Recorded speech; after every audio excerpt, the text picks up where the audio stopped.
정치평론가 이강윤의 오늘.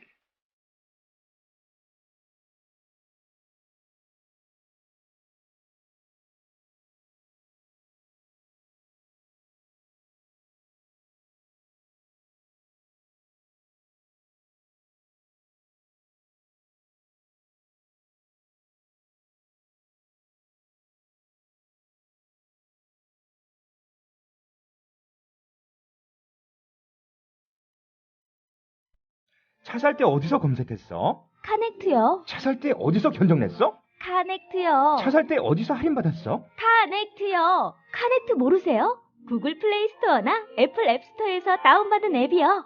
차량 재원, 이미지 검색부터 결제 조건에 따른 견적 비교를 한 방에. 차 살 때 찾는 앱 카넥트를 지금 다운받으세요. 자동차의 모든 것 카넥트. 넥트 카넥트.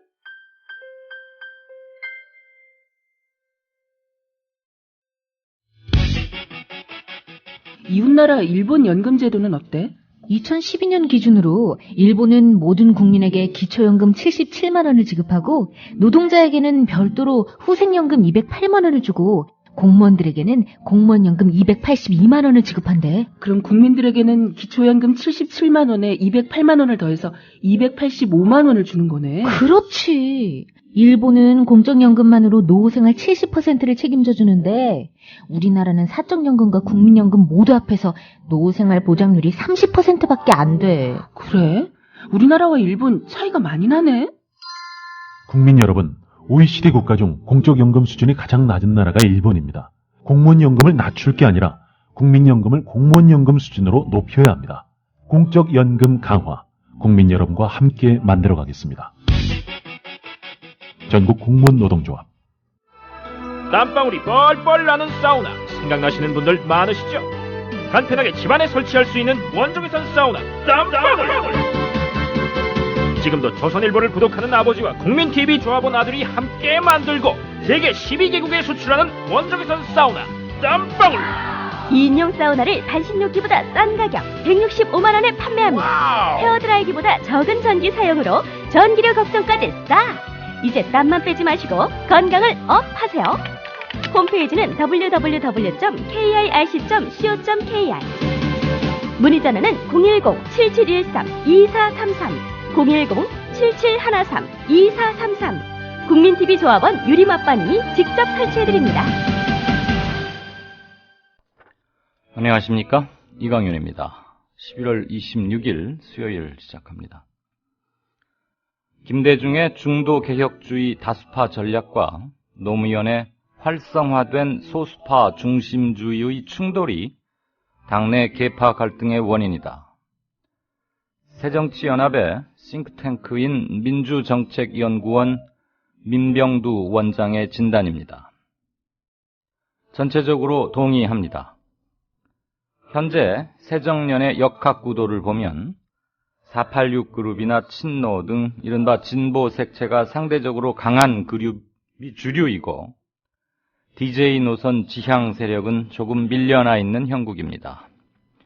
그 중에는 지역 패권주의에 대한 앙금과 지역 정서 편승 심리도 깔려 있습니다. 지역 정서에 기대는 정치는 호황일 때는 응집력을 발휘하지만 불황기를 맞으면 고립을 자초합니다.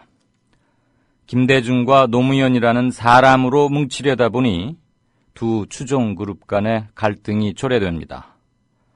사람이 아니라 그들이 남긴 정신을 잣대 삼아야 이 지겨운 대립구도를 깰 수 있을 겁니다. 김대중, 노무현 두 사람의 공통점은 선명한 야당이었음을 잊어선 안 됩니다. 당내 분파도 극복하지 못하면서 유권자들에게 표를 달라고 해봐야 콧방귀도 뀌지 않습니다.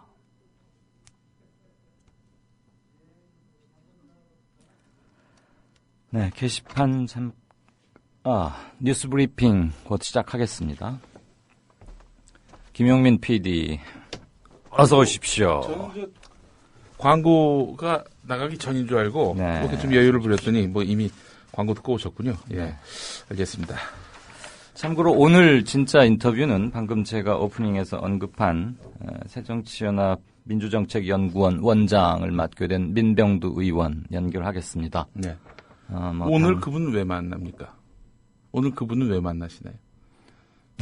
왜 만나다니요? 뭐 현안이 있을 것 같아서. 최근 당 정책원장으로서 예. 여러 가지 견해를 내놓고 하니까 새정년의 좌표 그리고 앞으로 나아갈 길, 네. 그다음에 현재 문제점 그리고 내년 전당대회에 임하는 개파간 이런 것들 함께 좀 얘기를 들어보죠. 참신한 아이디어 참 많이 나오던데요. 네. 그런데 보도가 안 됩니다, 이게.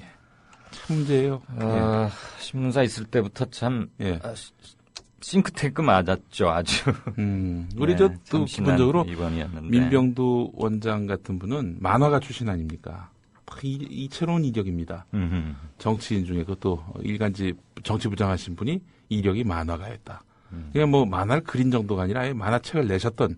아, 그랬어요? 예. 그건 몰랐는데. 난. 모르셨군요. 같이 일하면서도 그런 얘기는 전혀 못 아마 들었는데. 필명이 있고요. 그 만화를 그리셨어요. 아, 본인이 그리기도 해요? 예, 그렇습니다. 아, 이따 인터뷰 끝 무렵에 한번 물어봐야겠네. 그 진짜 만화가였고요. 그런 분이 참 이력이 아주 다양한데 어쨌든 예. 만화가들 또 만화 좋아하는 분들에게 보편적인 특징이 있다면 상상력이 아주 충만하다는 그렇죠. 점이죠. 아무튼 분치기, 초치기로 이렇게 섭외하고 이러느라고 김 PD하고 저하고 정신이 없었습니다. 우리 이번 섭외는 우리 이강윤 선배가 하셨습니다. 이게 좀 하루하루 긴박하긴 합니다만. 예. 자, 강원 삼척시장 무소속으로 당선된 분이죠. 김영호 시장, 김양호 시장. 선거법 위반으로 재판에 넘겨졌다고요. 예. 이게 무슨 내용인가 궁금하시기 전에 검찰이 이렇게 기소를 했다는 점. 네. 그 의도를 먼저 헤아리는 분들이 많이 계시더라고요. 인터넷 보니까. 춘천지검 강릉지청은 최근 김양호 시장과 선거사무장 등 측근 3명을 허위사실 유포 등의 혐의로 불구속 기소했습니다. 새누리당 후보였죠. 김대수 후보를 겨냥해서 공무원들이 선거에 동원돼서 관권선거를 자행하고 있고 원전 유치 과정에서도 주민 동의를 구하지 않았다 이렇게 주장을 해서 김대수 후보로부터 고발을 당했는데요. 김대수 후보가 낙선하거나 당선되더라도 4년 뒤 경기도 용인의 자택으로 갈 것이다 이렇게 비방하고 도내 18개 시군에서 관사가 있는 기초단체장은 삼척시장이 유일하다 이런 허위사실을 유포한 혐의도 받고 있는데 네. 자치단체장 공직선거법이나 정치자금법 위반으로 벌금 100만 원 이상의 형을 받아서 대법원에서 형이 확정되면은 당선 무효가 되는 규정에 따라서 직위를 잃게 되는데 글쎄요, 저를 상대로도 예전 제가 총선 출마했을 때 네. 상대 후보가 온갖 그 허위 사실을 유포를 했었는데 검찰이 잘 안 보더라고요. 이거 넘어갔습니다, 그렇게. 예. 검찰이 이 의지가 있느냐, 이 사람 기소를 해서 그야말로 자리에서 직을 내쫓게 할 마음이 있느냐, 그게 이제 중요한 것 같습니다. 근데 검찰이 김양호 삼척시장은 단단히 벼른 것 같습니다. 이 양반이 원전 반대 주민투표를 이끌어낸 인물 아닙니까? 네. 예, 다수 삼척 시민의 반대 의사를 끌어냈는데 단단히 말하자면은 틀어졌다, 좀 밉보였다. 이렇게 판단이 되는 부분도 있고요. 그래서 사실은 대체 무슨 허위 사실을 유포했는지 보다도 왜 이렇게 검찰이 기소했는지 여기에 국민들이 더 많은 관심을 갖고 있는 것 같습니다. 자, 이런 가운데 권선택 새정치민주연합 소속 대전시장 지난 6.4 지방선거에서 신승하지 않았습니까? 그랬죠. 간신히 이겼는데요. 이 양반도 공직선거법 위반 혐의로 검찰에 소환이 됐습니다. 기소가 된 건 아니고 소환된 건데요. 자, 권선택 시장은 시정이 정쟁에 휘말리는 것을 원치 않아 입장 표명을 자제했으나 해도 너무한다. 하나의 진실이 99가지 거짓을 이긴다. 시민의 선택이 옳았다는 것을 검찰 앞에서 당당하게 보여주겠다. 이렇게 말하고 조사실로 향했는데 대전미래경제연구포럼이라는 단체의 설립 목적 그리고 설립 과정, 포럼 운영에 관여했는지 말하자면 사전선거운동을 했는지 네. 이거를 캐묻고 있는 건데요. 검찰 관계자는 권선택 시장은 피의자 신분이며 확인할 것이 많아서 밤늦게까지 조사가 진행될 것이다 이렇게 전했습니다. 율사 출신인 이종걸 의원 그리고 판사 출신이죠. 역시 율사 출신인 박범계 의원 두 사람이 새정치민주연합 야당 탄압 저지 대책위원장이거든요. 이 두 사람이 동행했습니다. 선병열 전 의원, 이분 대전에 지역구를 둔 분인데 네. 이분과 또 새정치민주연합 대전 구별 지역위원장들과 권선택 시장 지지자 300여 명이 대전지검 정문 앞에서 야당 탄압 중단, 표적 수사 중단 이렇게 외쳤습니다. 이종걸 의원 말은 이렇습니다. 검찰이 다른 여당 단체장들과 달리 권선택 시장은 피의자 신분으로 공개 소환하고 포럼에서 선거 캠프의 금품살포 증거를 찾는 압수수색을 하면서 포럼 운영 전반에 걸친 문건 수십여 건 또 압수해서 수사를 확대했다. 전국적으로 수사받는 야당 의원과 단체장은 34명인데 여당은 5명에 불과하다. 네. 박근혜 정부와 검찰은 야당을 표적으로 하는 불법적이고 편파적인 공안 수사를 즉각 중단하라 이렇게 촉구했습니다. 박범계 의원도요. 박근혜 대통령 실세로 알려진 유정복 인천시장에 대한 수사는 공개 소환도 하지 않고 무혐의 처분하더니 권선택 시장에 대해서는 불법적으로 증거를 수집하고 의도와 기획만으로는 유죄가 될 수 없는데도 피의자로 소환했다. 당 차원에서 사례를 분석해서 대응할 것이다. 이렇게 밝혔습니다. 예, 유정복 인천시장 그리고 서병수 부산시장 선거 직후에 여러 가지 말들이 나왔는데 뭐 수사는 별로 이루어지지 않고 예. 지금 무소속이나 야당 공교롭게도 예. 라고 해야겠죠. 일단 유권 무죄, 무권 유죄 이런 말을 또 만들 수 있을 것 같습니다. 네, 지켜보십시다. 예. 그렇고 팝 아티스트 낸시 랭 변희재 씨하고 아주 일합을 겨뤄서 네. 그리고 그 오만한 변희재 씨를 좀 납작코로 만들어가지고 유명했는데 낸시 랭을 계속 비난해온 기사 대부분을 알고 봤더니 변희재 씨 등이 대필했다면서요. 이게 뭡니까 이게? 뒤끝이 정말 장렬입니다. 예.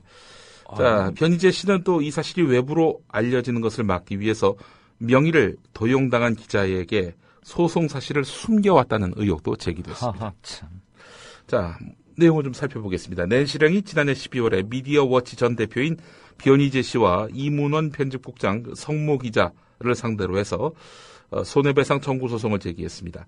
이 매체 기사와 변희재 씨의 트위터 내용이 허위사실 유포와 사생활 공표 등 명예를 훼손하고 인격권을 침해했으며 변희재 씨에게 1억 원, 이문원 편집국장과 성모 기자에게 각각 5천만 원씩 해서 총 2억 원의 배상금을 지급하라는 소송입니다. 네.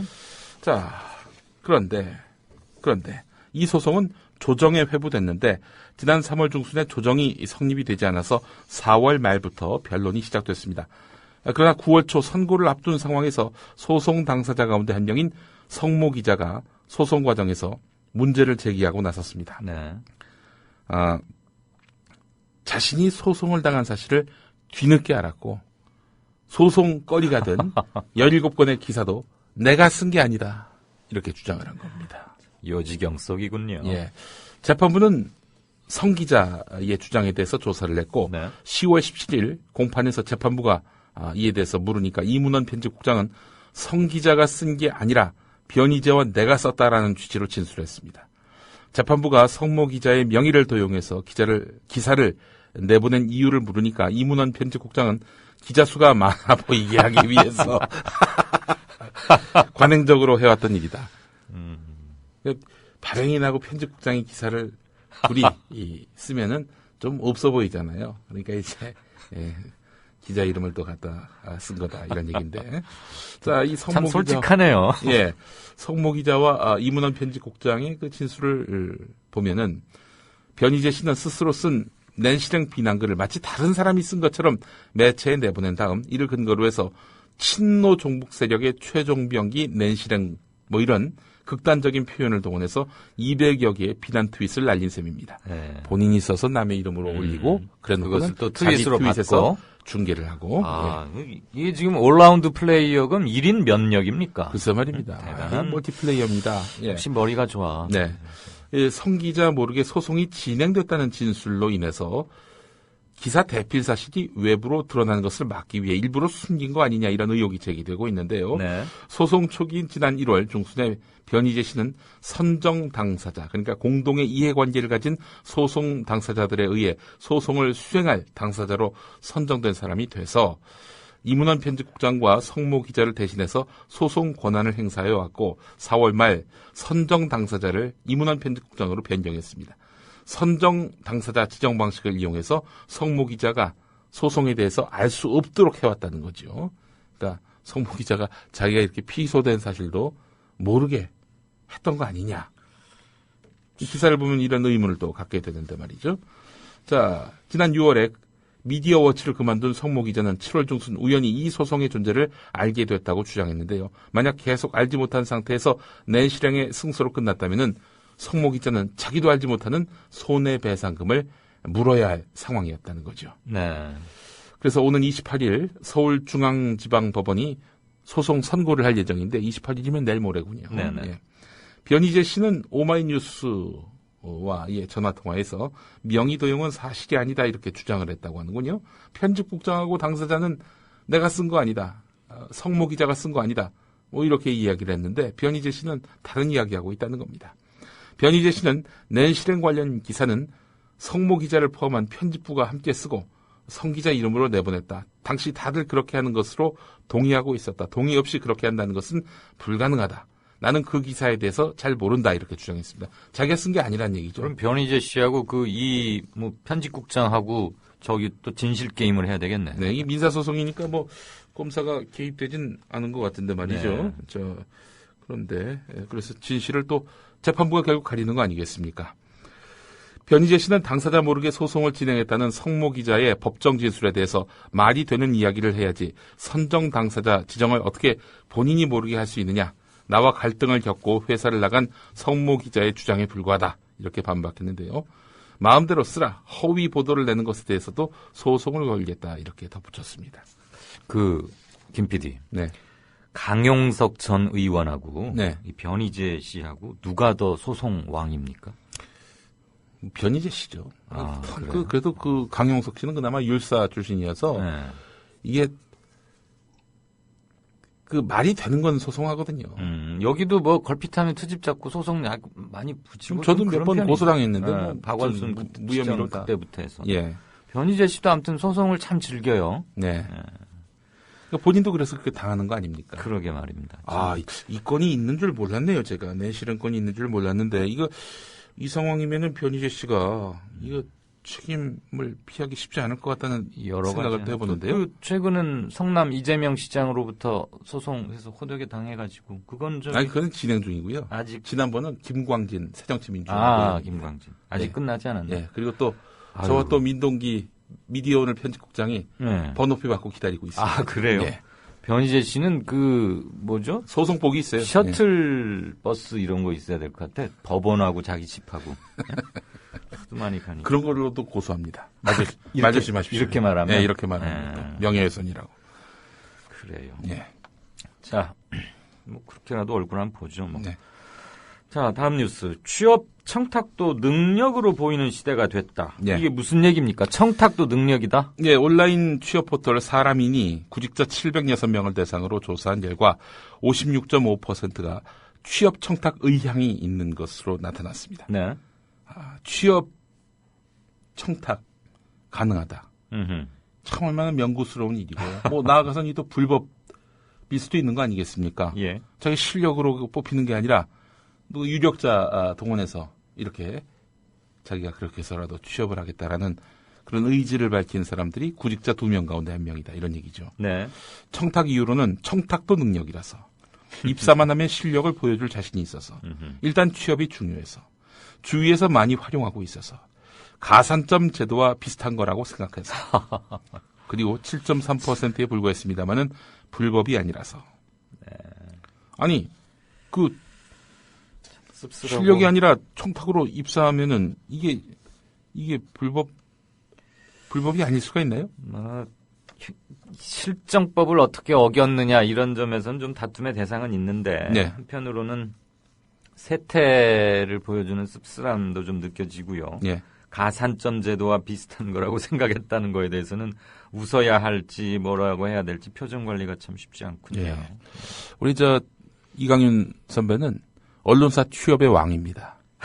자, 그 얘기하고 넘어갑시다. 중앙일보, 동아일보. 제가 알고 있기로는 국민일보, 문화일보. 중앙일보를 어떻게 이게 일생에 한 번 들어가기도 힘든 언론사를 그렇게 중앙일보를 들어갔는데 예. 계속 한 부서에만 놓고 순환을 안 시켜주는 거예요. 예. 그래서 이제 동기 대표들하고 가서 얘기를 했는데 네. 1년을 더 있으라는 거야. 예. 그 부서에. 예.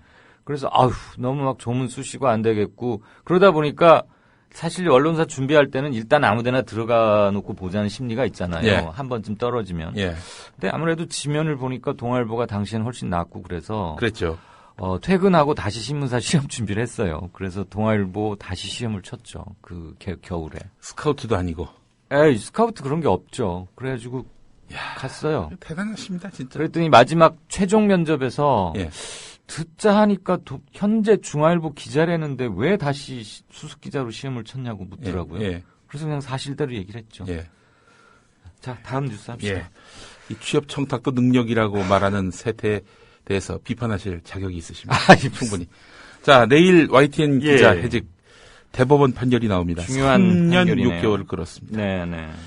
2009년 3월 22일 YTN 노조 파업을 하루 앞둔 휴일 아침에 노종면, 임장혁, 조승호, 현덕수 기자 이렇게 4명을 경찰 소환 불응 등을 이유로 해서 긴급 체포를 했는데 네.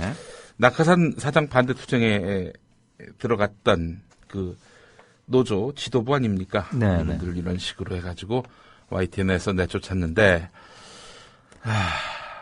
대법원 판결. 네. 총 6명 중에 3명과 3명이 이렇게 좀 입장이 갈려 있는 거죠. 그렇습니다. 네. 2009년 11월 13일에 첫 판결이 나왔는데 전원 해고 무효 이렇게 나왔습니다. 네. 그러나 YTN 경영진은 대법원까지 가자 이런 입장이고요. 자, 2심은 2011년 4월이었는데 권석재, 우장균, 정유씨는 해고 부당해고 인정. 그러니까 해고 무효. 네. 나머지 그러니까 노종면을 비롯한 나머지는 해고 합당하다. 네. 이렇게 됐습니다. 해직 2000일이 지났는데요. 이제 내일 판결이 있습니다. 만약에 그대로 인용이 된다면은 조승호 그리고 노종면 또 한 사람이 현덕수 예. 이 세 분은 해고가 확정이 되는 거고요. 네. 만약에 그 해고 무효 취지로 해서 파기환송이 된다면은 뭐 당장 복직이 되는 건 아니겠지만 일단은 YTN이 진 거죠. 그렇죠. 예. 그러니까 파기환송심을 거쳐서 네. 해고가 무효니까 예. 뭐 이제 보상을 하고 재취업을 해야 되는 건데 예. 그러면 뉴스K의 노종면 앵커는 만약에 내일 이기면 네. 어떻게 돌아가는 거 아니겠죠? 이제 못 나가게 묶어야죠. 그참 내일 판결에 YTN만 촉각을 곤두세우는 게 아니겠구만. 예. 오전 10시에 이제 주문부터 이제 나오지 않겠습니까? 네. 10시에 있다고 하니까 아마 오전 중에 결론이 나올 것 같습니다. 김용민 특파원을 특별히 법정에 보내서 실시간으로 리포트를 듣도록 그렇게 해보겠습니다. 예. 자, 오늘 말이에요. 예. 이건 좀 하나 듣고 가셔야 되겠네요. 네. 좌삐리 좀비님께서 예. 김용민 PD 오늘은 좀 훈훈하고 밝은 소식 꼭 전해주세요 했는데 예. 기어이 찾다 보니까 예. 낸시랭과 변희재의 그 예. 황당무계한 예. 그걸로 이번 주는 아무튼 하나 책임 완수를 한 걸로 봐주시겠습니다. 네, 잘 들었습니다. 고맙습니다. 지금까지 뉴스 브리핑의 김용민 PD였습니다.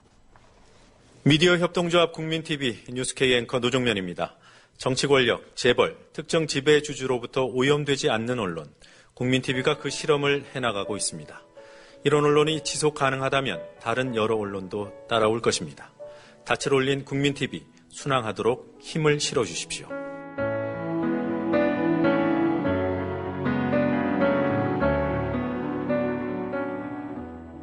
월 11,000원의 조합비 납입. 조합원 여러분의 많은 동참을 바랍니다. 자동납부는 미디어 협동조합 홈페이지 국민.tv 또는 서울전화 3144-0933, 서울전화 3144-7737로 신청하실 수 있습니다. 여러분에게 언론 혁명으로, 그래서 자부심으로 보답하겠습니다. 네, 5시 54분. 평소보다 뉴스 브리핑이 약간 좀 길어졌습니다. 소식이 좀 길었네요. 꼭지수는 그대로인데. 게시판 일단 보고요. 민주당, 그러니까 새정년이죠. 정책연구원장 민병두 의원과 인터뷰한다고 하니까 이런 말씀을 좀 드리고 싶다 그러면서 호접몽이 아니고 몽호접이네요.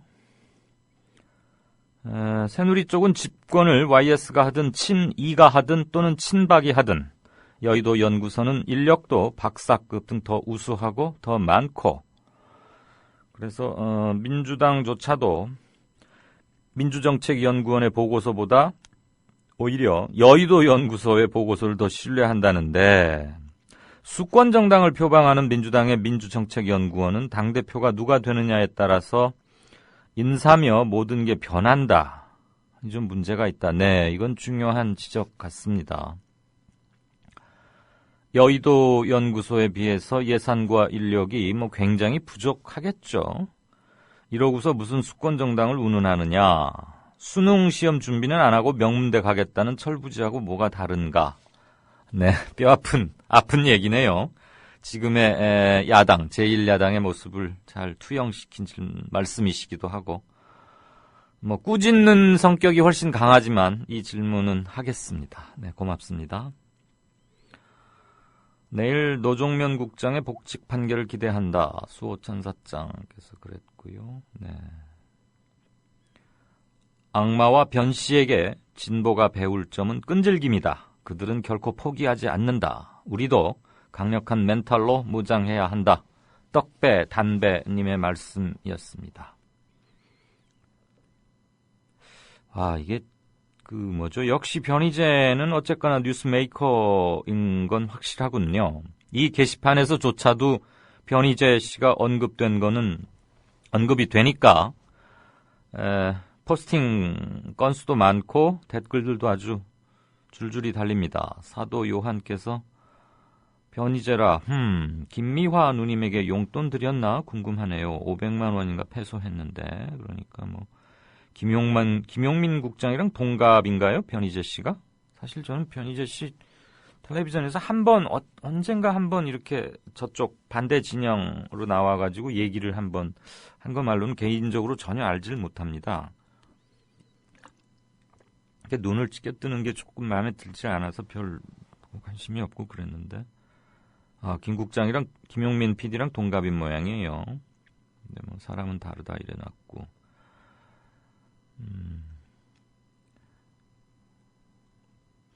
그 소송 관련해서 제가 강용석 변호사도 하도 소송을 많이 내기 때문에 왜 그런 짓들을 할까 싶어서 제가 좀 물어봤었죠. 변희재 씨가 아직 미혼인 모양이군요. 러브2님 글을 보니까 보수 쪽 사람들아 변희재 씨 장가 좀 보내줘라. 안쓰러워서 못 봐주겠다 이랬네요. 오늘 말씀드렸다시피 민병두 의원 인터뷰 할 겁니다.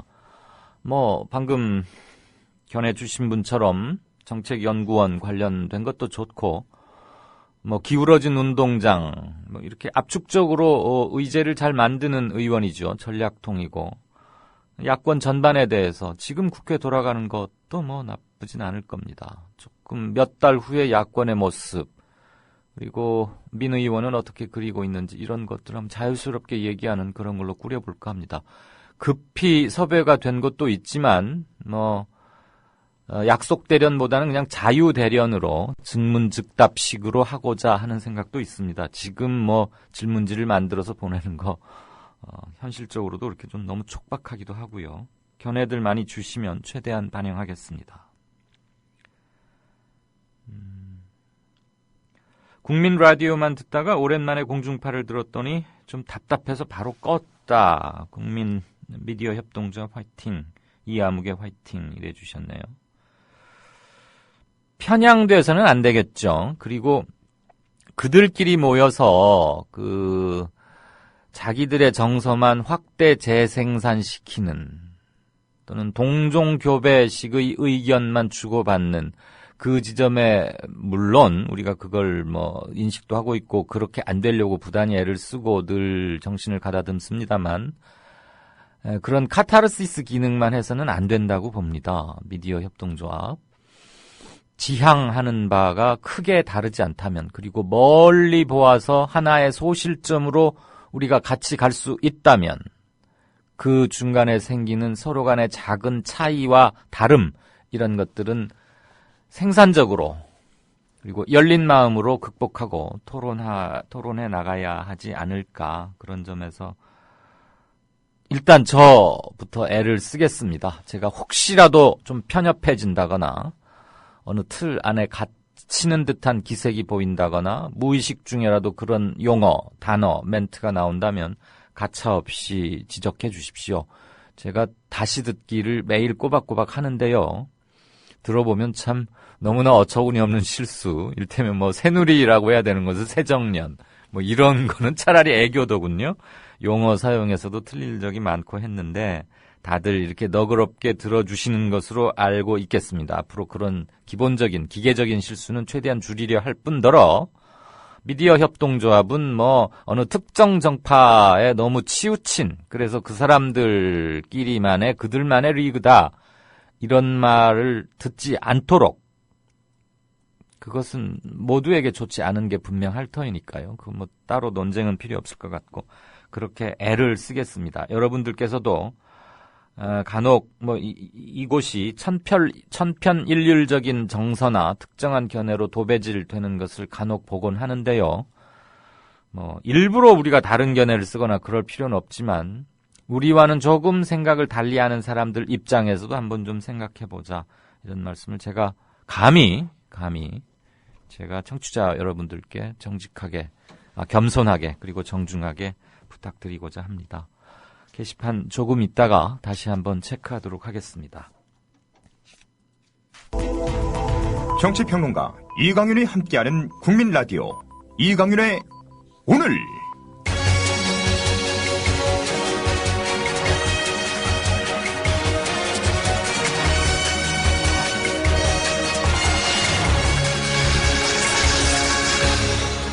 이강윤의 예리한 시각.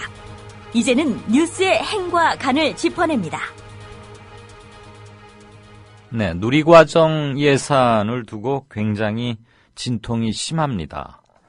기본적으로는 여당이, 특히 청와대와 여당이 대통령 공약 사항이었고 법으로까지 명문화된 것을 지키지 않으면서 몽리를 부리고 있는 게 아닌가 싶은데, 이것으로 지금 열흘 넘게 국회는 공전 아닌 공전, 그리고 합의를 봤다가 결렬되는 게 지금 2번, 3번에 이르고 있습니다. 급기야 오늘 제1야당은 전체 예산 관련 모든 상임위의 활동을 올스톱시키고 여당에 강력한 경고를 보냈습니다. 어쨌거나 국회가 지금 파행 직전인데요. 이 관련해서 오늘 뜬 연합뉴스의 기사, 여야 막판 강대강 대치로 멈추어선 예산 정국이라는 제목의 기사를 일부 들으시고 몇 가지 같이 생각해 보겠습니다.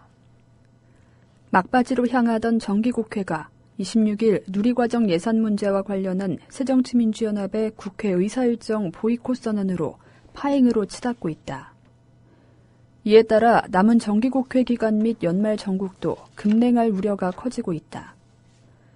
새정치연합은 이날 당 소속 상임위원장 및 간사단 긴급 연석회의를 통해 내년도 예산안을 심의하는 예산결산 특위를 포함해 전 상임위 의사 일정을 잠정 중단하겠다고 밝혔다. 새정치연합은 누리과정 예산 문제에 대한 여야 합의가 제대로 지켜지지 않았다고 반발했다. 여야는 전날 특성화고 장학금, 초등 돌봄학교, 방과후 학교 지원 등의 사업에 예산을 우회적으로 지원하는 방식으로 누리과정 예산 부족분을 국고에서 지원하기로 합의했지만 그 지원 규모를 놓고 갈등을 빚고 있다. 네. 그 지원 규모, 지금 어제까지 뉴스를 이렇게 쭉 잘 보신 분들은 이 히스토리, 전말 과정을 대충 기억하고 계실 겁니다. 처음에는 무상급식을 줄이고 무상급식에 쓸 돈을 보육료로 돌려라. 이렇게 참 어처구니 없는 생떼를 부리면서 이제 누리과정 예산에 고난에 찬 행군이 시작됐죠. 그러다가 한 5,300억, 5,600억, 이 정도를, 5천, 아무튼 그러니까 내년 7월부터 12월까지 쓸 5천여 원을, 교육부에서 예산으로, 당연히 국고죠. 그걸로 하기로 합의를 봅니다. 여야 간사, 그리고 황우여 교육부총리, 이렇게 세 사람이. 그거를 김태년, 야당 간사가 발표를 했죠. 그리고 나니까 조금 있다가 바로 김재원 원내수석, 새누리당 원내수석이 그 말도 안 된다. 받아들일 수 없다. 황우여 교육부총리가 월권한 거다. 어떻게 당 지도부와 상의도 없이 그런 걸 하느냐 그러면서 바로 뒤집어 버렸습니다.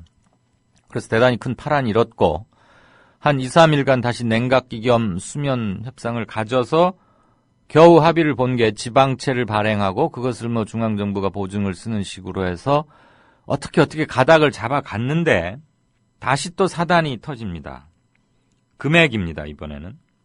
그래서 구체적 지원 규모와 관련해서 야당, 새정치연합은 5,233억 원에 여야가 사실상 합의했다. 이렇게 주장을 하고 있고요. 새누리당은 아니다. 금액은 아직 합의되지 않았다. 이러면서 맞서고 있습니다. 도대체 그러면 5,233이라는 숫자는 왜 나왔을까요? 이전에 1, 2차 합의점에 다다랐을 때 금액이 5,400억 정도였습니다. 그럼 거기서 약간 개수 조정을 하거나 뭔가 미세한 반영이 있어서 5,233이라는 숫자가 도출은 됐겠죠. 여당이 그거에 묵시적으로 합의한 것으로 해석을 하는 것이고 여당은 지금 발뺌을 합니다. 우리는 그 숫자는 모르겠고 방식만 합의했다. 그러면 상식적으로 생각을 한번 해보십시다. 우리가 무슨 중요한 딜을 하거나 계약을 하는데 또는 난제를 타결시키는데 액수가 없이 방법만 가지고 해서 타결 또는 합의라고 할 수 있을까요? 그건 상식적으로 말이 안 되지 않습니까? 제가 뉴스 행간이나 오프닝 또는 클로징 멘트 원고를 쓰면서 제일 답답한 건 이겁니다. 왜 상식적으로 말이 안 됩니다. 어안이 벙벙합니다. 어이가 없습니다. 황당합니다. 이런 말을 이렇게 하루에도 한두 번씩 꼭 해야 될까? 상식 가지고 뭘 얘기하는 것은 아주 저급한 수준이잖아요. 실은 좀 정치하고 멋있는 논리로 상대방가 꼼짝할 수 없는 아주 심오하고도 확고한 논리를 이렇게 탁 펼치고 그래서 논전이 좀 오가고 그래야 수준도 있고 하는 건데 제가 여기서 아카데믹한 뭘 찾자는 건 아니지만 뭘 골라서 쓰다 보면 10중 8구? 10중 반 정도는 늘 상식적으로 말이 안 된다 이런 말만 해요. 들으시는 분들도 얼마나 답답하고 짜증나시겠어요. 오늘 또 상식 얘기를 하게 됩니다. 자, 누리과정 예산을 편성한다. 그럼 원래 법대로 하자. 근데 지금 돈이 없다. 그럼 돈을 어떻게 마련하자. 그럼 이렇게 하자. 그래. 그 방법이 현실적으로는 제일 괜찮겠네. 그럼 얼마를 어떻게 이 방법으로 하자. 그게 상식적인 거 아닙니까? 지방채를 발행하는데 그럼 얼마를 발행할지도 모르고 합의를 한다는 게 말이 됩니까? 의견이 조율이 돼서 발표 직전에 가합의 상태에 이르렀다. 그랬는데 돈 액수는 전혀 거론하지 않았다? 그건 얘기가 안 되죠. 근데 지금 어쨌거나 새누리당은 그러고 있습니다. 그래서 이제 양측의 얘기는 한번 들어는 봐야겠죠. 새정치연합의 서용교 원내대변인은 새누리당의 이딴 합의 번복, 제가 조금 전에 말씀드렸죠. 그 전말을. 그래서 이딴 합의 번복은 상임위 중심주의 그리고 상임위 재량권에 전면 위배되는 것이다. 이대로는 예산 심의를 함께하기 어렵다. 그러면서 보이콧을 해버렸습니다. 다 틀었습니다. 일단 야당으로서는 수적 열세, 그다음에 상식적으로 말이 안 되는 거니까 상당히 동원 가능한 강수를 일단 들고 나온 거예요. 새누리당 한술 더 뜹니다.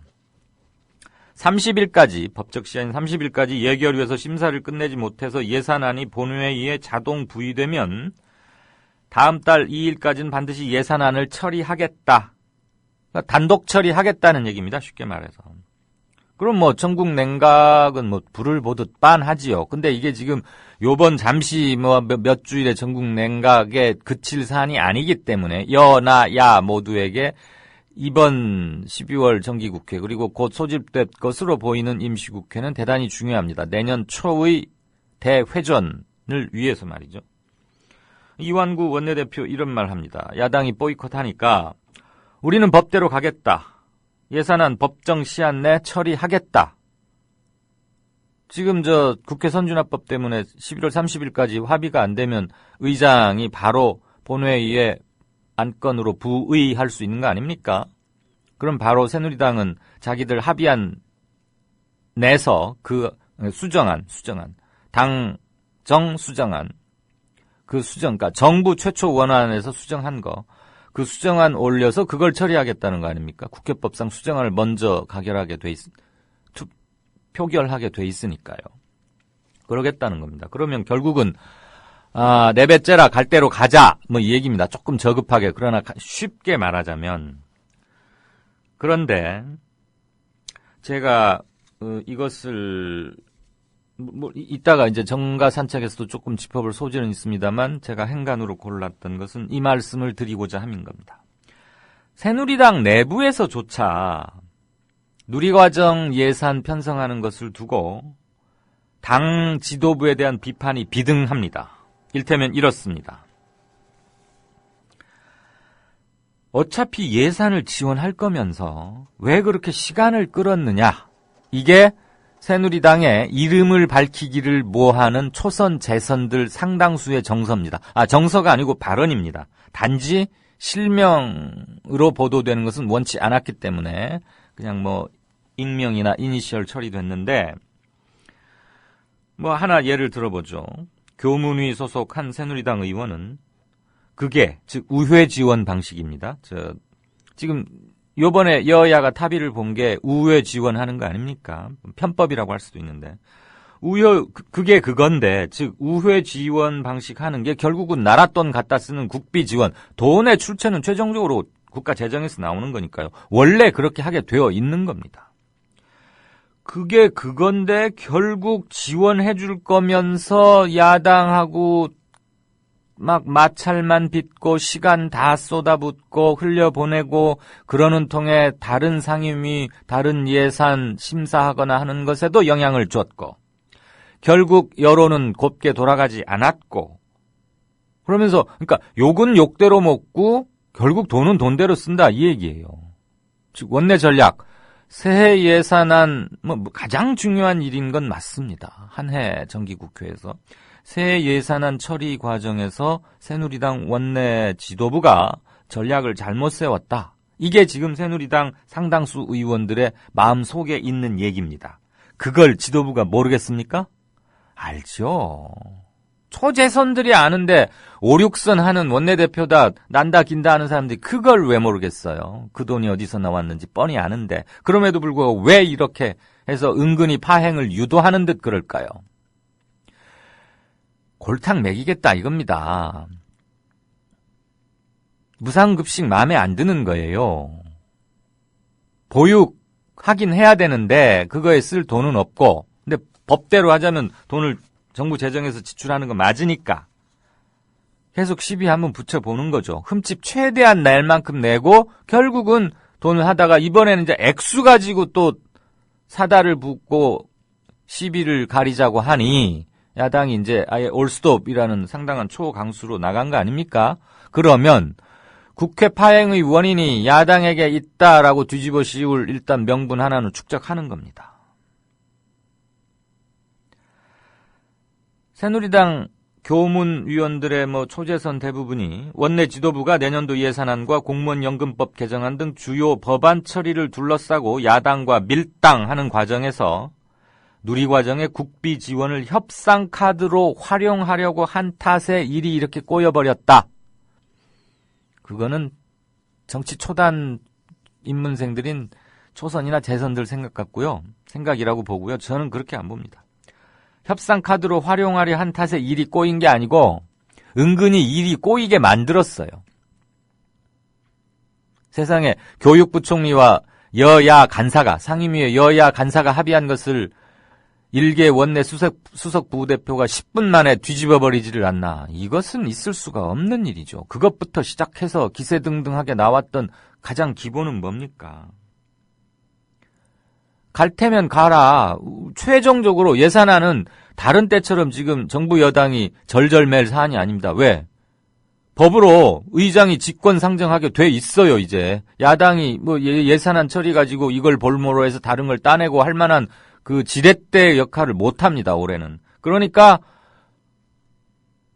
이런 엉뚱한 소리 계속 팡팡 하는 겁니다. 한마디로 정리하자면 박근혜 후보 당시에 힘주어 공약했던, 그리고 상당수 젊은 엄마, 아이들이 3살, 5살, 암튼 그 영유아기를 막 거친 그 아이들을 두고 있는 사람들에게는 솔깃했죠. 무상보육하겠다. 한 달에 30-40에서 최고 60-70만 원씩 드는 거 아닙니까? 보육비로. 그거 나라에서 다 해주겠다고 했어요. 그 공약 먹힌 거 사실입니다. 그런데 지금 집권 2년차에 들어서 못하겠다는 거 아닙니까? 돈 없으니까 교육청 니들이 하라 그러고. 공약 안 지키려고 꼼수 부리고 문기적 하다가 여기까지 온 겁니다. 국회 파행 일시적으로 지금 몇 시간째 되고는 있는데 언제 풀릴지 모르지만 11월 30일까지는 어쨌거나 예산안을 처리해야 하는 압박감에 여야가 함께 시달릴 것이 분명하기 때문에 저는 이 공전 상태가 오래 가리라고는 그렇게 보지는 않습니다만 대단히 방약무인한 그런 행투입니다. 이게 지금 집권 여당 새누리당의 국회 운영 방침입니다. 국민에 대한 무시이자 도전이라고 생각합니다. 뉴스 행간이었습니다.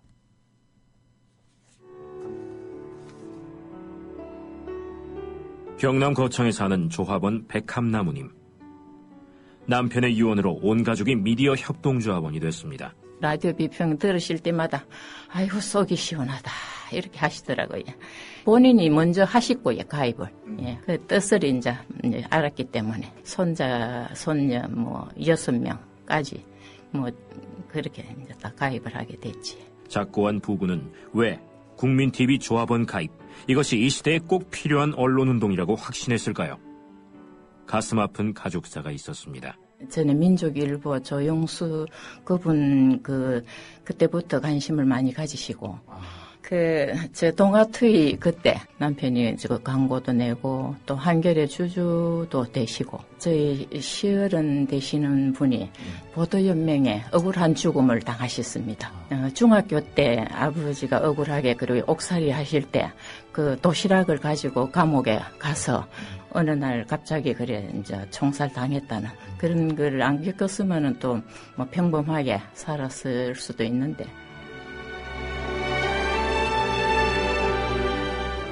여러분도 공정언론 건설에 함께하지 않으시겠습니까? 국민.tv 미디어 협동조합 홈페이지에 들어오셔서 조합원으로 가입해주세요. 전화 서울 3144-7737, 3144-0933으로도 하실 수 있습니다. 미디어 협동조합 이사장 서영석입니다. 언론인으로 살아온 지 30년이 넘었습니다. 돌아보건대 힘 있는 사람들이 큰 돈을 써서 만든 방송 수없이 많습니다. 그러나 힘없는 사람들이 한 푼 두 푼 모아 만든 방송은 국민TV 뿐입니다. 국민TV가 지속 가능해야 이 나라 언론의 근간이 바뀔 수 있고 그리고 희망을 잉태할 수 있으리라 믿습니다.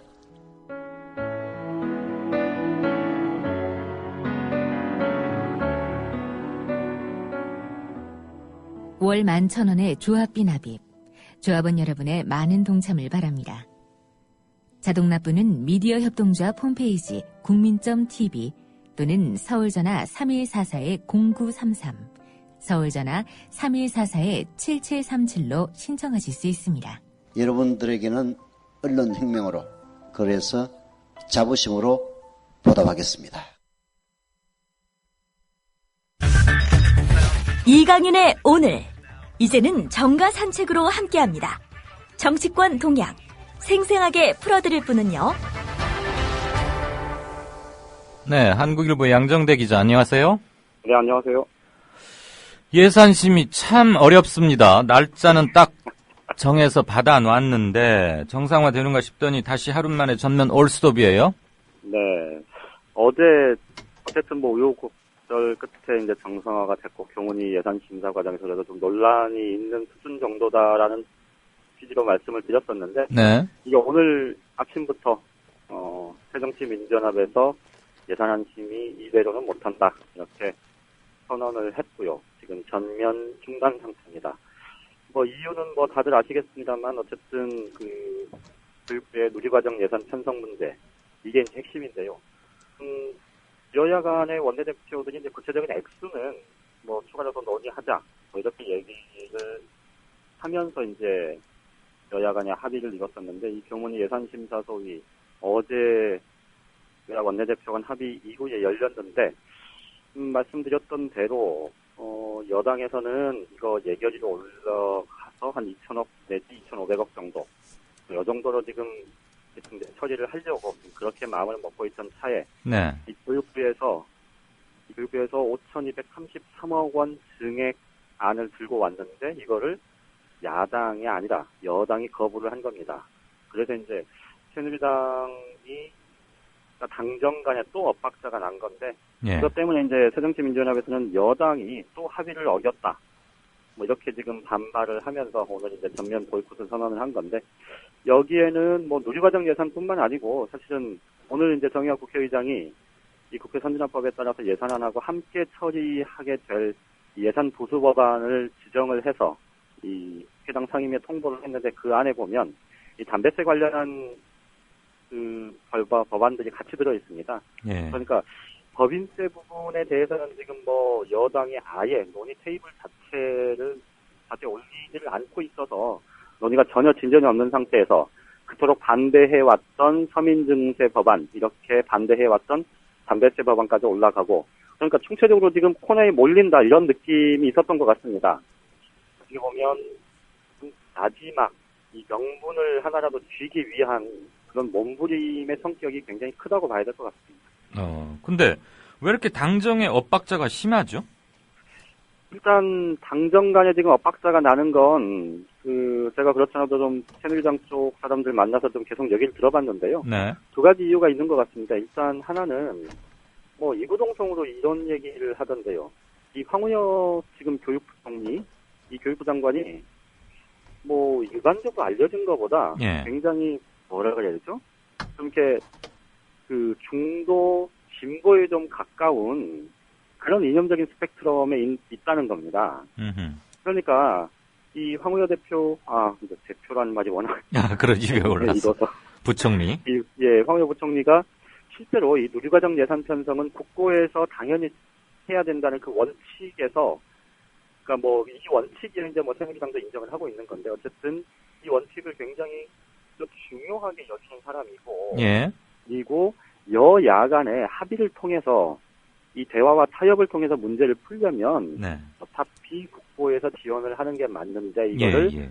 교육부 예산으로 편성을 하고 실제로 가급적이면 이 구체적으로 교육부의 세비 항목에 세목에다가 누리과정 예산을 쓰는 게 좋고 그렇지 않더라도 어쨌든 내년도 증액분 최소한도로 내년도 증액분만큼은 국가가 국고로 지원하는 게 맞다 이런 생각이 굉장히 강하다 그럽니다. 예. 이게 이제 그동안에 지난번에 한번 사단이 났을 때 이 최경환, 황우여 두 사람 간의 파워 게임이다 이런 해석들이 조금 있긴 했었는데요. 그렇죠. 그거보다는 그런 측면이 이제 결과적으로 나타나는 거지만 네. 황우여 대표가 좀 그런 생각이 굉장히 강하다는 거고요. 또 다른 한편은 이게 이제 말씀드렸던 거하고 좀 비슷한 맥락인데 황우여 대표가 조금 이렇게 정치를 이제 벌써 5선 했었고 또 야당과 여야 관계에 있어서 그동안에 좀 그래도 나름 이렇게 좀 이렇게 비둘기파, 매파 비둘기파를 나누면 비둘기파에 가까운 사람인데 그래서 그 여야 관계를 좀 파탄내지 않고 가는 게 맞다 이런 생각도 굉장히 강하다 그럽니다. 그리고 자신이 만들었던 국회 선진화법, 자신이 주도했던 국회 선진화법에 의해서 여야 관계가 정상적으로 진행이 되려면 야당한테 양보하고 할 거는 양보해야 된다 이런 생각이 굉장히 강해서 실제 새누리당 지도부하고 별 의사 교환을 하지 않고 어제 같은 경우도 5,233억 안을 교문위 법안소위에 가지고 갔다는 겁니다. 예산소위에.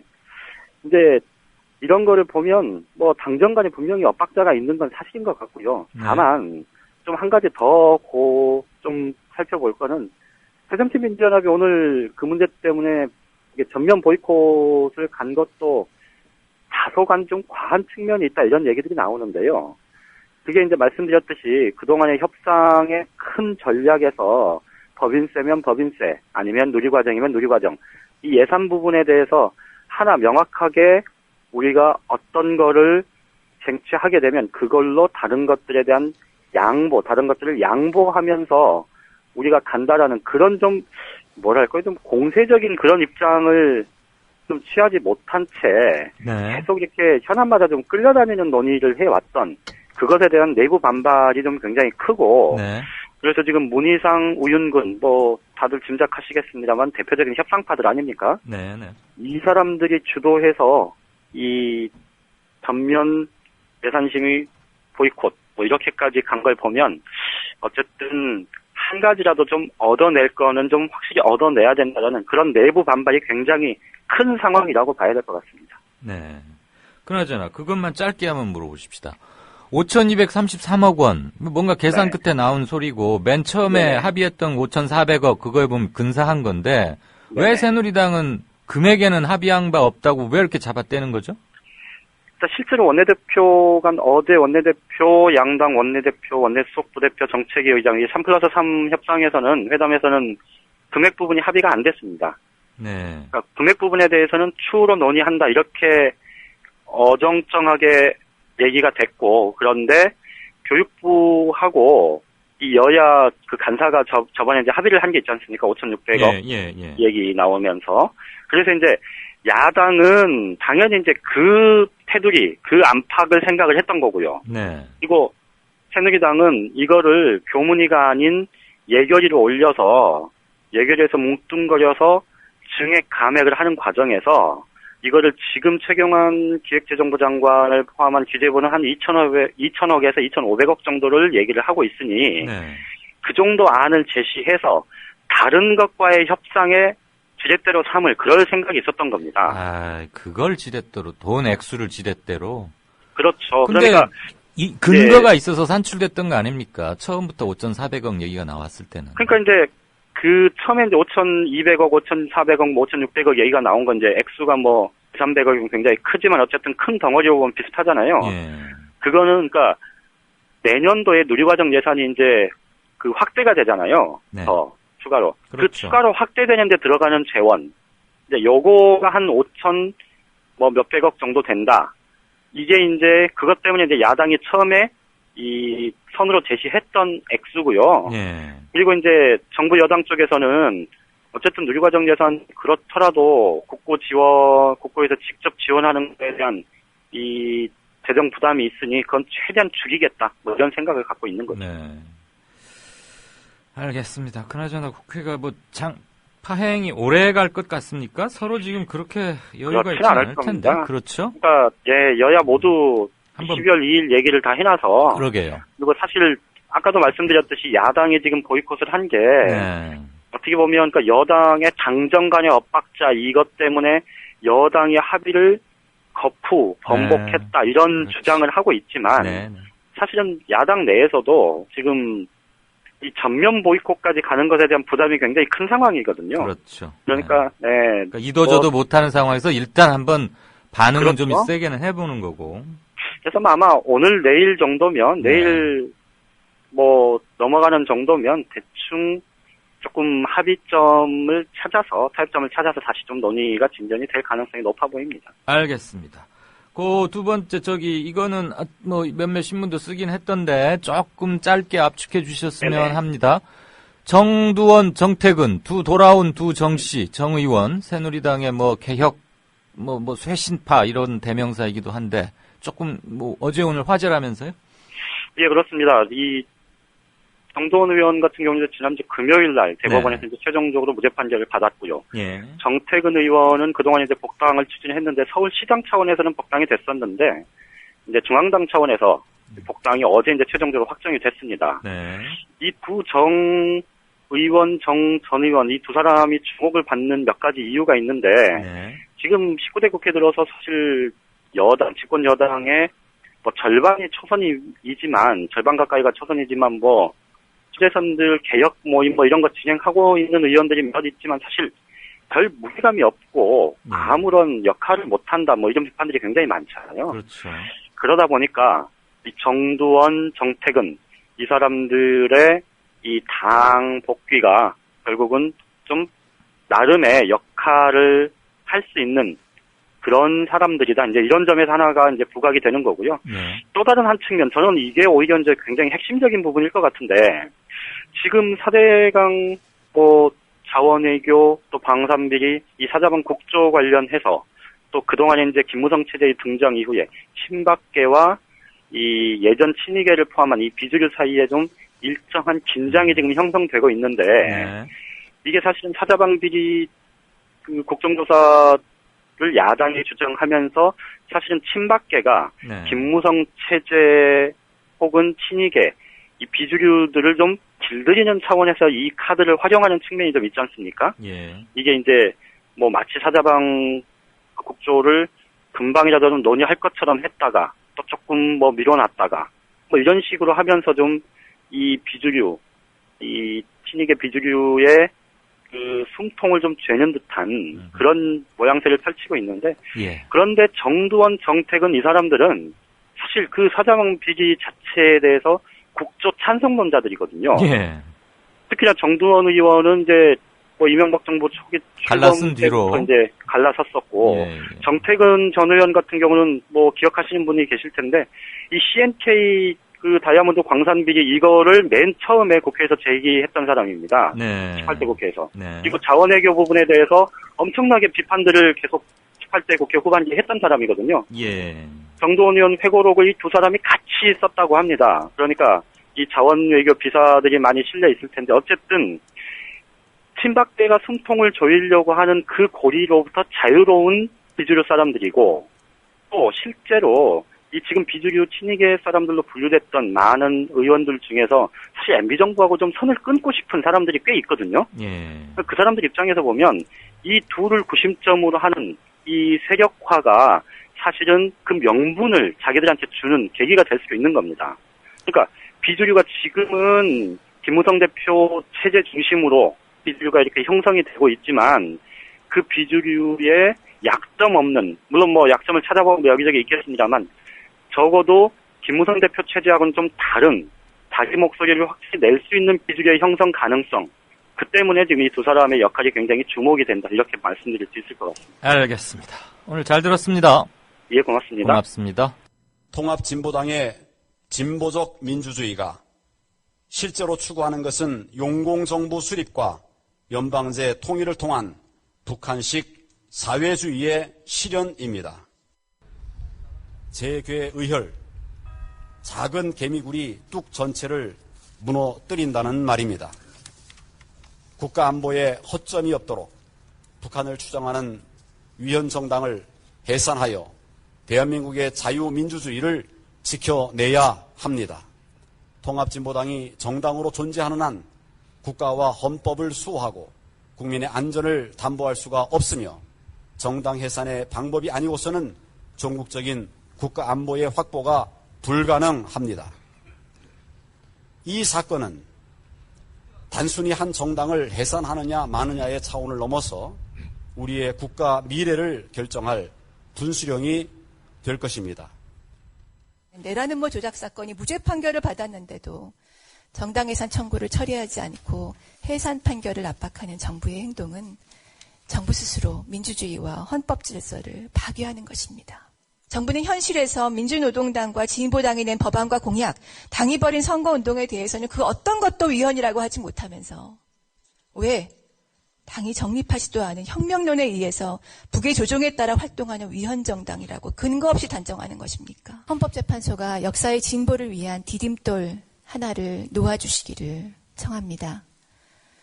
정부의 정당해산 청구를 기각함으로써 한국 민주주의의 진전은 멈추지 않는다는 것을 보여주십시오. 통합진보당 해산 심판 변론이 모두 마무리됐습니다. 정부 측 황교안 법무부 장관, 진보당 측 이정희 대표가 나왔습니다. 한편 황교안 장관, 통합진보당원인 황선 희망정치포럼 대표를 언급합니다. 평양에서 원정 출산을 하고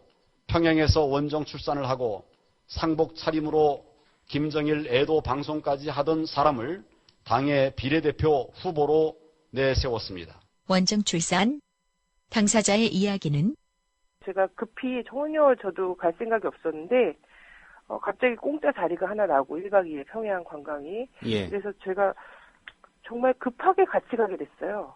근데 예. 이 관광 그때 했던 결의 하나에 문의를 해보시거나 아니면 저희 부모님을 인천공항까지 모시고 갔다가 다시 되돌아온 분도 계시고 해서 이때 상황과 관련해서는 만약에 이걸 법적 다툼을 해야 된다라면 다 증인들이 다 있거든요. 예.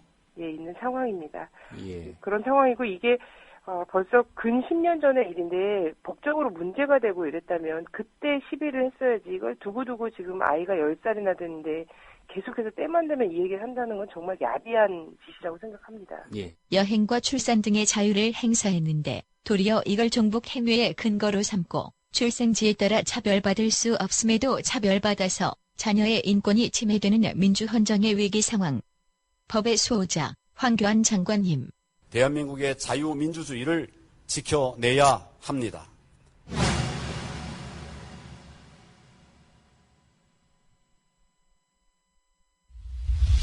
지금 여러분께서는 정치평론가 이강윤이 진행하는 이강윤의 오늘을 듣고 계십니다. 이강윤의 오늘은 팟캐스트 포털 팟빵에서 다시 들으실 수 있습니다. 의견과 건의가 있으시면 게시판에 남겨주세요.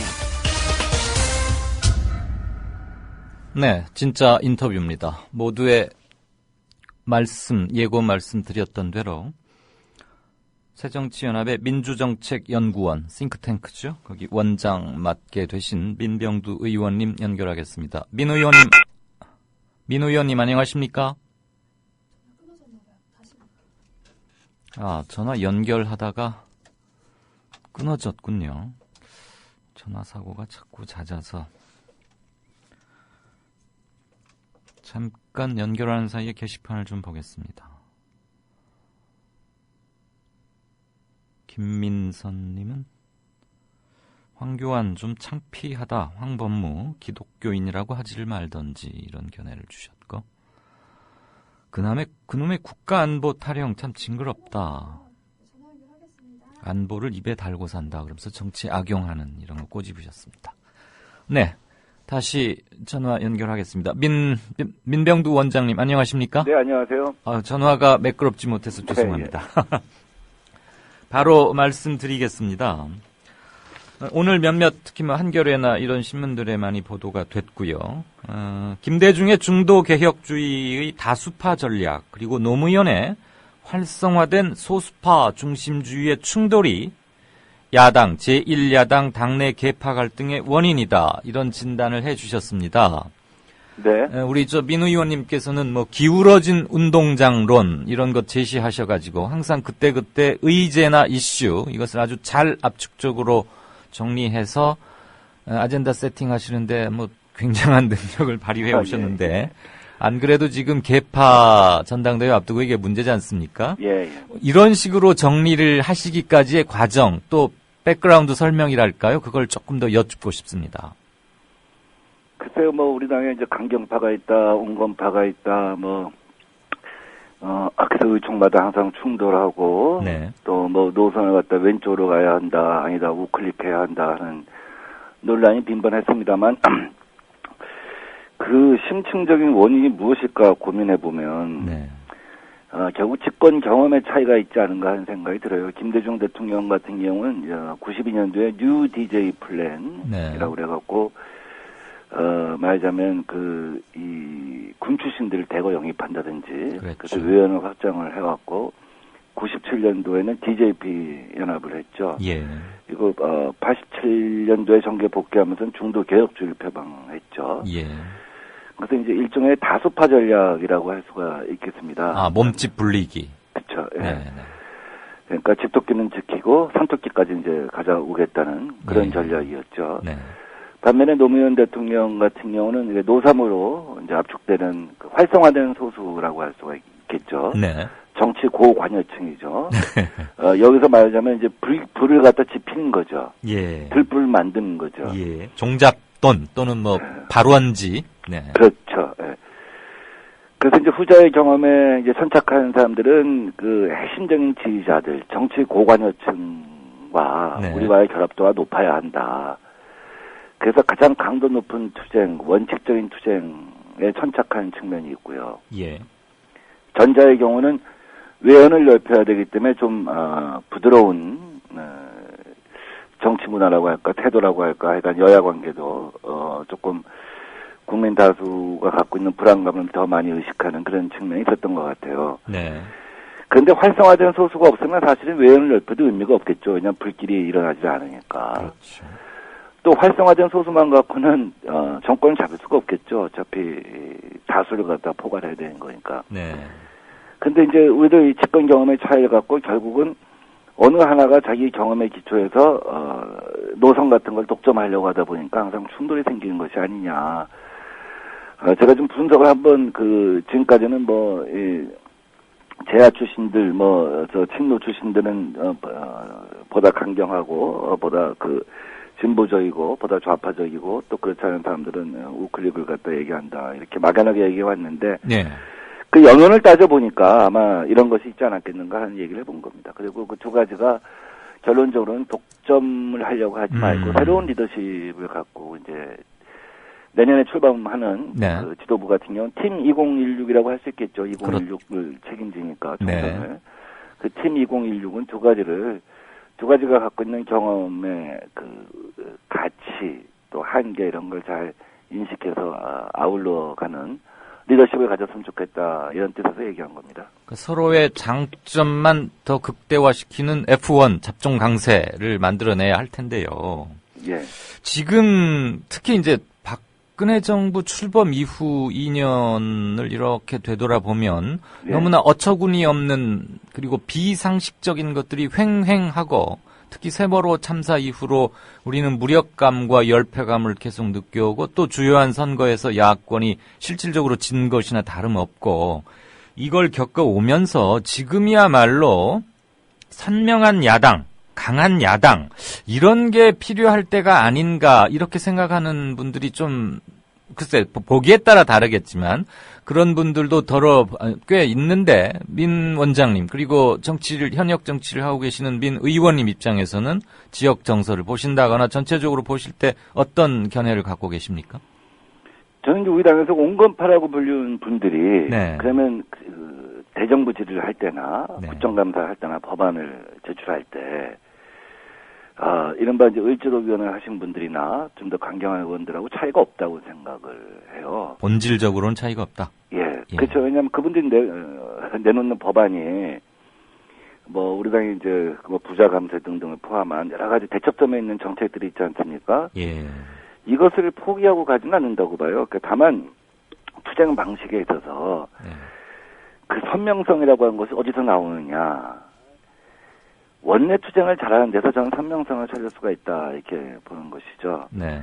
그러니까 지금 사실 집권 여당도 사실 볼품이 없는 상황입니다.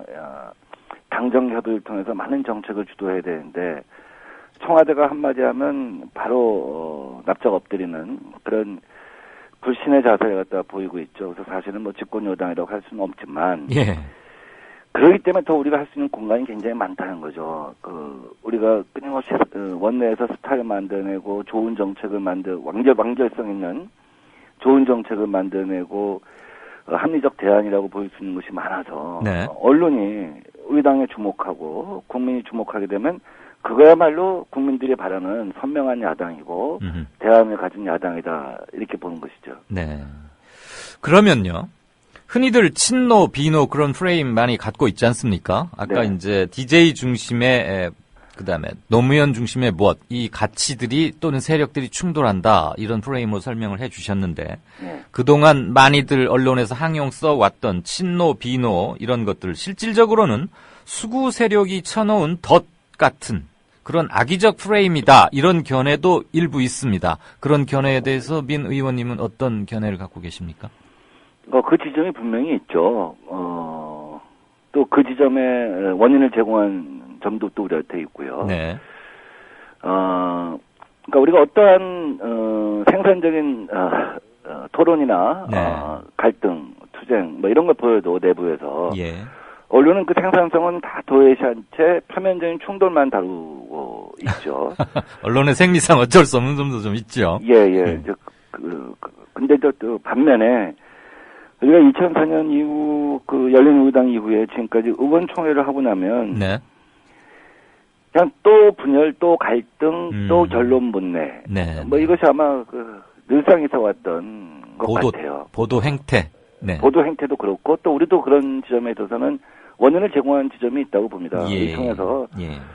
결론을 내고 그 의총은 기본적으로는 공개 의총이든 비공개 의총이든 상대방을 향해서 포를 쏘는 거거든요. 네. 그리고 실제로 당의 어떤 중요한 결정을 할 일이 있으면 지도부 회의나 이런 데 와서 같이 논의하면 되는 것인데 네. 의총을 보는 이해도가 네. 과거 의원들하고 많이 다른 것 같아요. 네. 70년대, 80년대, 90년대 초중반 국회의원들은 어쨌든 의총은 상대방을 향해서 포를 쏘는 것이라 하는 기본 어떤 지식이랄지 훈련이랄지 이런 게 있었기 때문에 의총은 결국 그 비공개라고 할지라도 실시간으로 사실 언론을 통해서 중계되는 거 아니겠습니까? 예, 그렇죠. 그때는 외부를 향해서 단일한 목소리를 내야 한다 하는 생각이 드는 거죠. 국민들이 볼 때는 이 당이 안정감을 갖는 것을 굉장히 중요하게 보거든요. 수권 능력이 있는 정당이라고 보는 것이죠. 그것도 당의 리더십이라고 보는 것이고. 예. 그래서 새누리당이 하는 일이 없어도 저렇게 국민적인 지지를 받는 거는 네. 그러니까 가령 남경필 원희룡 같은 분들이 이제 그쪽에서 왼쪽에 있고 또 예. 그쪽에서 굉장히 오른쪽에 있는 분들이 있죠. 그렇죠. 이 두 가지를 갖다가 갈등제로 보이지 않고 보완제로 활용하는 것처럼 보이는데 아하. 우리 당 같은 경우는 끊임없이 이제 갈등제로 비춰진다는 것이죠. 네. 두 세력이 네네. 서로 보완제로 우리가 서로를 쳐다보는 시각이 좀 필요하다. 그래서 그럴 때만 국민들이 저 당이 안정감이 있고 정당 문화가 개선되고 있고 리더십이 있다 이렇게 볼 수 있지 않겠냐는 것이죠. 저 의원님은 정치 입문하시기 전에 매서운 저널리스트로서도 아주 명성이 자자하셨는데 실시간 너무 칭찬이 많으신데 실시간 청취자 인터뷰 돌발로 드리는 거 알고 계시죠? 예. 그런데 지금 실명으로 질문을 주셨는데 제가 이것을 실명 그대로 질문을 전하는 게 맞을지 전에도 답변을 하실지 이게 좀 판단이 순간적으로 잘 안 됩니다. 예.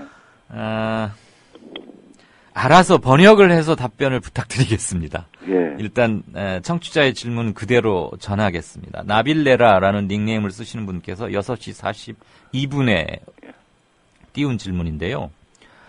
그냥 실명으로 거론하겠습니다. 예. 새정년에 조경태 그리고 황주홍 의원 등 예. 이런 분들을 껴안고 가는 것도 외연의 확장입니까? 이렇게 주셨습니다. 예. 아니 정난처하시면 그리고 당에 또 당직도 갖고 계시기 때문에 난처하실 수 있다는 거 압니다. 저는 특정한 두 분에 대해서 말하는 건 아니고 답을 한다기보다도 네. 일반적으로 얘기를 하면 당의 기풍, 문화 이런 네. 것들이 잘 정립이 되어야 한다고 봐요. 네. 이거 문제가 있었을 때는 당이 상당히 사실 온정주의적인 측면이 있습니다. 네. 새누리당은 이제 박근혜 대표가 위기 어떤 큰 악재가 부딪히면 네.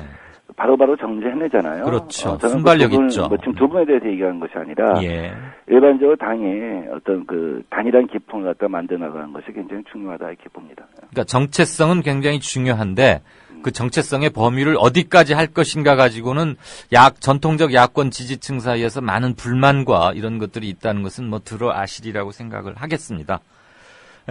여의도에서는 문재인 당대표 뭐 이런 것을 그 가능성을 상수로 보는 뭐 좀 분위기도 있던데 문재인 의원의 당대표 출마 당직을 갖고 계신 분으로서 답변이 좀 힘들진 모르지만 어떻게 생각하십니까?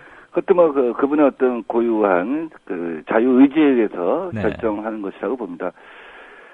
뭐 짐이 되는 측면도 있고 또 본인한테는 네, 또 네. 그렇지 않은 기회일 수도 있고 양측면이 다 있다고 봅니다. 결국은 팀 2016이 네. 총선을 갖다가 어떻게 승리를 이끄냐 하는 과제를 안고 있는 거 아니겠습니까? 네, 그렇죠. 그렇다고 한다면 그것은 만만한 십자가가 아니죠. 네. 우리 대선하고 지방선거랑 또 다르게 총선은 영남하고 호남의 의석 비율이 굉장히 차이가 납니다. 2배 이상 차이가 나죠. 네네. 그래서 중부권 전체 강원도까지 합쳐서 세종, 대전, 충남, 북에서 반반 게임을 하고 수도권에서 70%를 이겨야지만 이게 가능한 얘기거든요. 총선 승리라고 하는 것이. 근데 그것은 그렇게 쉬운 일이 아닙니다. 2004년 탄핵 총선 때나 가능했던 일인데. 네. 그렇다고 한다면 국민들이 볼 때 저 정도면 승리했다 하는 느낌을 가질 수 있는 정도의 선전 이걸 해야겠죠. 네. 그래서 그 과제를 갖다가 제대로 마무리하기 위해서는 굉장한 본인의 어떤 자세 또 준비 누가 하든 그런 것들이 필요할 것이라고 생각합니다. 예. 내후년 총선 그리고 다시 1년 후면은 대선이 있게 됩니다. 마치 2007년에는 경제 살리기 그리고 2012년에 뭐 복지였달까요? 뭐 이런 것들이 이제 키워드 또는 이슈라고 우리가 생각할 수 있는데 지금 예상하시기에 2016년 총선 그리고 그다음 17년 대선에서는 무엇가 선거를 관통할 아젠다 또는 이슈로 예상하고 계십니까? 내년 4월 달에 아마 영국 총선이 있습니다. 네. 노동당 같은 경우는 한 1년여에 걸쳐서 영국 국민들이 무엇 때문에 괴로워하고 있고 무엇을 희망하고 있는지를 쭉 조사를 한 거죠. 네. 이제 그것이 이제 말하자면 유권자 정치 지형을 갖다가 분석한 겁니다. 유권자를 분석해서 네. 어떤 담론, 그다음에 5가지 주제 이걸 갖다 만드는 게 있는데 저희가 이제 그 작업을 연구원 산하의 2017 위원회라고 있어서 그것을 갖다 지금 시작을 하고 있습니다. 근데 우선적으로 생각할 수 있는 건 지속 가능한 복지, 그다음에 진보가 갖고 있는 성장 담론 이런 것들이 우선 우리가 준비해야 할 것이라고 생각합니다. 진보 진영에서 내놓을 수 있는 경제 성장에 관한 담론. 지금 이제 소득 주도형 성장을 얘기하잖아요. 네. 지금 보수 세력이 그동안 얘기해왔던 파이 키워서 나누자 뭐 얘기였죠. 그 낙수 효과. 네. 그렇죠. 그거는 현실적으로 작동 가능하지가 않았다. 네. 대기업과 중소기업, 수출기업과 내수기업 이것이 완전히 단절되었다. 윗목과 아랫목이 따로 윗목과 아랫목 사이에 단열재가 있는 것이다. 누구는 시베리아고, 그렇죠. 윗목은 시베리아고 아랫목은 설설 끓고 아랫목은 뭐라고 하죠? 한증탕이 돼버리는 그런 상황이죠. 그게 아니다. 가계 소득을 끌어올려야지만 실제로 성장이 가능한 것이 아니냐 하는 건데 이게 굉장히 어려운 얘기죠. 국민들이 들을 때. 그리고 체험이 안 되면 사실 쉽지가 않은 얘기입니다. 또 우리가 야당이기 때문에 그것을 체험케 하는 것도 굉장히 어렵죠. 그래서 이것이 국민들이 볼 때 어떻게 수용 가능하게끔 이제 더 다듬고 그러니까 쉬운 말로 체감할 수 있게 아젠다화하겠다 이런 말씀으로 이해하면 되겠습니다. 지속 가능한 복지도 국민들이 이제 무슨 말인지 이해가 되게끔 해야 되고 그래서 우선 복지에 관해서 저희들이 그 재원이 어디에 있는가 지금 법인세는 얼마까지 우리가 법인세에서 끌어낼 수 있고 소득세에서는 얼마를 할 수가 있고 또 부가세는 둘로 나눠서 우리 사치품 같은 경우는 좀 올리고 뭐 이러면 1년에 매출 꺼낼 수가 있다. 그다음에 이제 우리 사회 과제가 저출산도 있고 고령화, 보육도 있고 비정규직도 있고 고령화도 있고 수없이 많은데 여기서 지출 포트폴리오를 짤 필요가 있다고 봐요. 그래서 국민들이 볼 때 저 정당은 정말 실력이 있다. 해답을 준다. 솔루션을 갖고 있는 정당이다라고 보이는 것이 굉장히 의미 있다고 생각합니다. 꼭 묻고자 꼭 드려야 할 질문이 2가지입니다. 근데 주어진 시간은 약 2분이 채 안 될 것 같습니다. 배분을 좀 부탁드리겠습니다.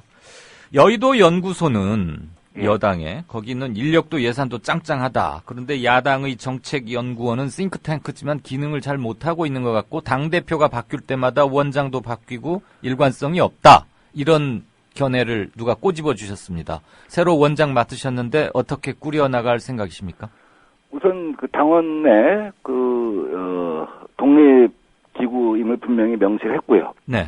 지난번에 개혁을 하면서 그다음에 원장의 임기를 2년으로 명문화했습니다. 당대표가 바뀌든 아무튼 우리 민 의원님은 계속 2년간은 네. 원장 하시는 거네요. 네. 그리고 최근에 한 열흘 정도 언론 보도를 보면 여의도 연구소와 민주정책연구원의 위상이 확 바뀌었다. 네. 이제 민주정책연구원이 아젠다 세팅을 하고 앞서가고 있다 하는 보도가 뭐 거의 매일같이 나오다시피 할 지경이니까요. 예. 우리 민주정책연구원을 보는 언론의 시선과 네. 여의도의 시선이 많이 달라졌습니다. 알겠습니다. 민 의원께서는 홍준표 지금 현 경남지사와 뭐 아주 용호 상박의 승패도 주고받고 하면서 수도권에서 의미 있는 지금 의석을 하고 계시는데 당내에서도 주요 요직을 많이 거치신 편이고요. 짧게 여쭙겠습니다. 내년에 원내대표 출마하실 겁니까? 연구원장 임기가 2년입니다. 예. 그러면 그 중간 동안은 전혀 다른 걸 못 맡는다 이거죠? 제가 그만두지 않는 한. 그리고 연구원이 지금 굉장히 중요한 과제들을 많이 수행하고 있습니다. 디지털 퍼스트 전략이랄지 정책 엑스포랄지 그다음에 2017 위원회랄지 네.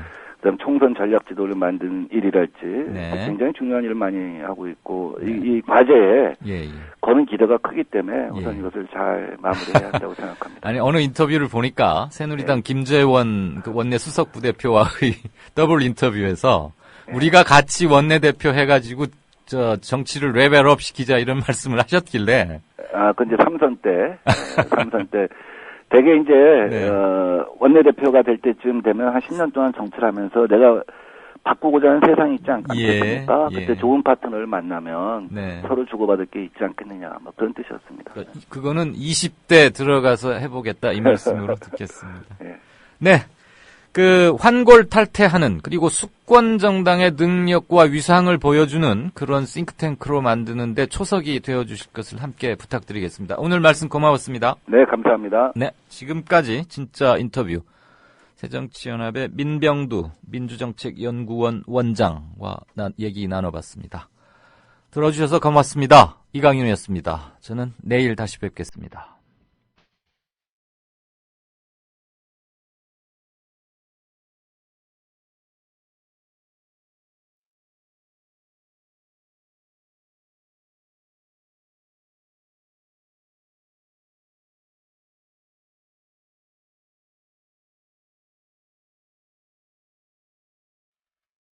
여기